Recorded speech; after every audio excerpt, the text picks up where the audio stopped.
दोस्तों, स्वागत है आपके YouTube चैनल श्री राम दूत में। सज्जनों, अगर हमें कहा जाए कि आप आसमान की लंबाई, मोटाई, चौड़ाई यह मापिए, तो बताइए आप कहां से आरंभ करेंगे? कहां से आरंभ करेंगे बताइए, और कहां पर आप ला करके समाप्त करेंगे? अगर आप यह प्रयास करेंगे भी तो आप पाएंगे कि जहां से आरंभ किया उससे पहले आसमान कितना और अनंत पड़ा है। और अपने अनुमान अनुसार जब आपने अमुक स्थान पर जाकर के सोचा कि नहीं नहीं यहाँ से आरंभ करते हैं, वहां से भी आप पाएंगे कि नहीं, इससे पहले भी अनंत आसमान पड़ा है। सज्जनों, आसमान का अंत निर्धारित होना तो बहुत बाद की बात है, इसकी तो शुरुआत ही आप पकड़ नहीं पाएंगे। बिल्कुल इसी तरह अगर कोई कहे कि भगवान श्री राम कितने दयालु हैं, कृपालु हैं, दीन बंधु हैं, कितने भक्त वत्सल हैं, तो इसकी ना तो शुरुआत ही समझ आती है और ना ही इसका अंत। क्यों?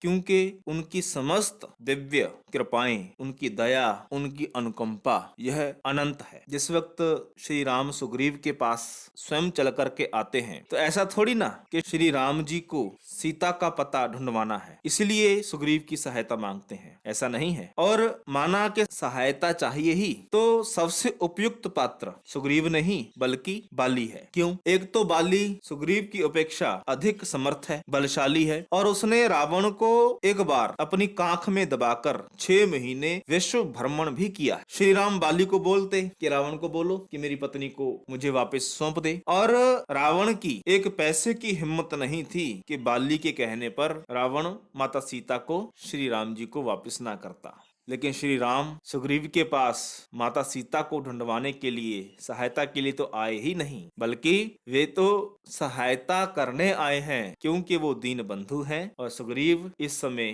दीन की स्थिति में है। तो श्री राम सुग्रीव को ऊपर उठाने के लिए, उसको बल प्रदान करने के लिए, उसकी मानसिकता को धर्म अध्यात्म से परिपूर्ण करने के लिए, इसलिए ही सुग्रीव के पास जाते हैं। लेकिन व्यक्ति की मानसिकता देखिए, जैसे एक मरीज के जख्म है और डॉक्टर उसको स्वस्थ करने के लिए, जख्म को जब औषधि लगाने के लिए छूता है तो व्यक्ति अनायास ही प्रयास में रहता है कि डॉक्टर मेरे जख्म को छुए नहीं। अगर अधिक बाल बुद्धि है तो हो सकता है कि डॉक्टर को दुत्कारे भी, उनको अपशब्द भी बोले। तो सुग्रीव को श्री राम कहते हैं कि मैं तेरा कल्याण करूंगा और जो तू यहाँ छुप करके रह रहा है मैं इस जख्म का इलाज करूंगा। लेकिन देखिए सुग्रीव यहाँ पर कैसी हास्यास्पद बात कर बैठते हैं। पहले तो कहते हैं कि हाँ प्रभु, मैं आपको समर्पित हूँ, लेकिन जैसे ही कुछ समय व्यतीत होता है, घर में एकांत में सुग्रीव बैठता है तो उसका दिमाग दौड़ने लगता है। क्या कि जो व्यक्ति स्वयं अपनी पत्नी की रक्षा नहीं कर पाया, क्या वह मेरी पत्नी को, जो कि बाली ने बलपूर्वक अपने पास रखा है, क्या श्री राम उसे वापस दिला पाएंगे? पहला। दूसरा, श्री राम कह रहे हैं कि मैं तेरे को किष्किंधा के राज सिंहासन पर बैठाऊंगा और बाली का वध करूंगा। सोचने वाली बात है कि जिस व्यक्ति को स्वयं अयोध्या का राज्य नहीं मिल पाया और सीधा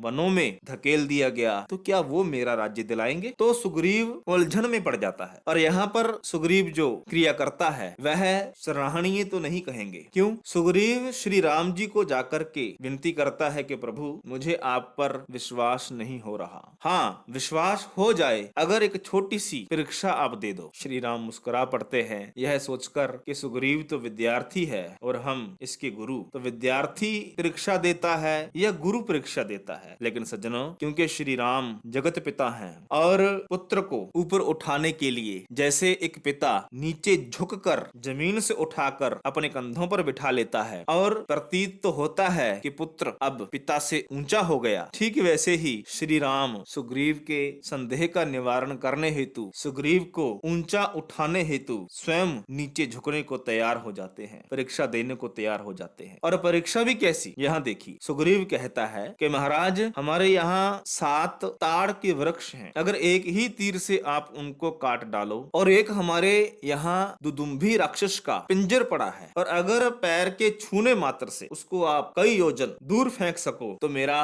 मन टिक जाएगा, मैं आप पर विश्वास करने लगूंगा। श्री राम हो सकता है कि मन में सोचते हो कि कैसा हमारा शिष्य है, हमसे लकड़ियां भी कटवा रहा है, चलो लकड़ियां काटना तो इतना निंदनीय कार्य नहीं है, लेकिन अपने भक्त के कल्याण के लिए क्या हमको हड्डियां भी उठानी पड़ेंगी? तो श्री राम यह सोचकर मन ही मन मुस्कुराते हैं, क्योंकि सुग्रीव को मुझ पर विश्वास हो, सुग्रीव की जिंदगी में भक्ति का पदार्पण हो, सेवा सत्संग यह पुष्प उसके हृदय में खिले, तो श्री राम लकड़हारा बनने के लिए और हड्डियां उठाने के लिए भी तैयार हो जाते हैं। और आप जानते हैं कि श्री राम ने एक ही तीर से 7 ताड़ के पेड़ों को काट डाला और दुदुम्भी राक्षस के पिंजर को छूने मात्र से कई योजन दूर फेंक डाला। सुग्रीव को विश्वास हो जाता है सज्जनों, लेकिन इसमें सीखने को बहुत कुछ है। पहला तो यह है कि प्रभु कितने दयालु हैं, हमें इसका एहसास अवश्य रहना चाहिए। प्रभु हमारे कल्याण हेतु क्या से क्या नहीं कर सकते और करते हैं, लेकिन अगर ऐसी स्थितियां